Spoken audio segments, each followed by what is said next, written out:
biriya bintu n'ibiba kandi ndakubwiye ariko sha sinarinzi kurya kuri reka si ukurya ahubwo ni ugukina cyangwa gutema ariko iriya ni inzara byihorera ni inzara ahubwo ku kwezi wowe urakubona uzi ko nabona kuri gakondi mu mare cyumweru natongera kurya ubundi icyayi ugiye kujya gushaka amakuru mube hafi ahubwo ngiye no kurubuga nzajya ngera ariko nyabone wari ugiye kumfata buriya bukwiye butaba uzi ko ntabwo ukwiye butaba uzi ko neza nabisanga mu yamitanye urukaragwa rwisha umuzungu kabaye uzi ko ntabwo burya nkabona no mu mazuru mu biracamo byihorera ibyo nakubonaga urase ara namashengesho waroremo wowe ra rwose nama yanjye urabona uzi ko n'umugeni yarushaka kujya wuki uriya mugeni ariko ngiye buriya n'umwe uriya mugabo bita Dizzy wabonye ukuntu yari uzi ko yatamiye inyama bazanye ibitoki by'iminigi arangira avuga ati rero nta sosi zihari yeranje nimwiyeranje hakiri kare nagiye mbona umwe ngo kata mwana nta mpamvu n'imwe yo kwigira umuntu wadanze kandi ushonje nanjye buriya navuze ati njyewe nubona fone nyitaye navuze ati njye ndemera mube fone ariko mu byo kuko nabonaga nuvuga ngo inzara y'imeze nabi ibiryo biguranye reka none sinayo kubigenza kuwa mbere inzara inyice kuwa kabiri inzara inyice kuwa gatatu inzara inyice kuwa kane ngira amahitamo naho njya kuvumba wumve ko ibyo biryo ndi bwabihushwe kubera iki kandi nagukoreye imiti reka nkwere iyo nakurangira kiriya kintu shana wari rero reka mubwire hari ahantu ngira ngo umerekeje urumva aho hantu ndagira ngo mbyende nitwa nyine ko ndi umwana wo mu ngagara urumva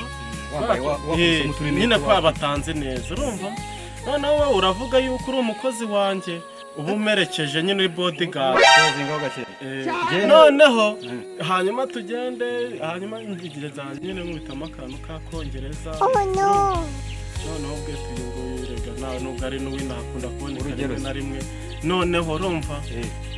wowe ujya uvuga ati bitewe burya na burya noneho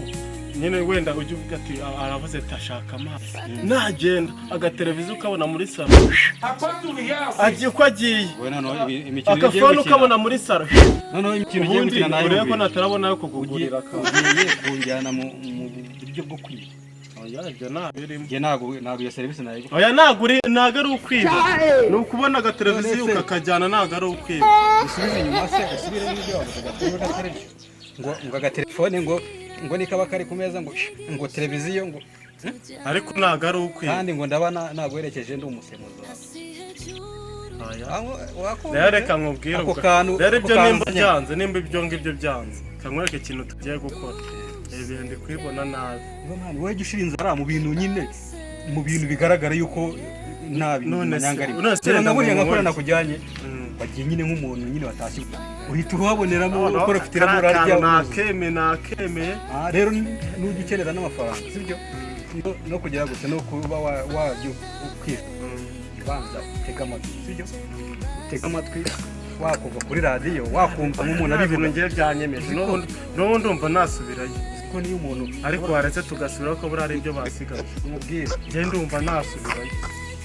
urasonda mu kanya ndumva nasubirayo iziho ko ariko ngiye kumara icyumweru ntatongera kurya keretse kunywa amazi nsigaye ndira rimwe kubera rega inzara yatenze nsigaye mbura ibyo kurya ahubwo ndumva ubu nasubirayo yewe cyangwa se nkora akazi ko kurara ngiye kukuba hafi ni ukuvuga ngo wowe nujya ugira ikibazo nk'iki yaba ari ikibazo cy'amafaranga hari abantu mba nziranye n'abantu benshi cyane bafite ibiraka kandi bitanga agafaranga gatubutse wowe jya umbwira ati meze nabi ndabona ufite imbaraga noneho reka nkubwire sayizi ubu tuvugana meze nabi kandi mu kanya tuvuye mu bukwe mumaze kwira tuvuga ngo icyo mwishyizemo da ahubwo wanasubirayo ahubwo urabizi jute mwana wa mama ako nagapirimusi karacyari wabibwiye ukwezi kose kuzasira tugende n'ubundi ni hahandi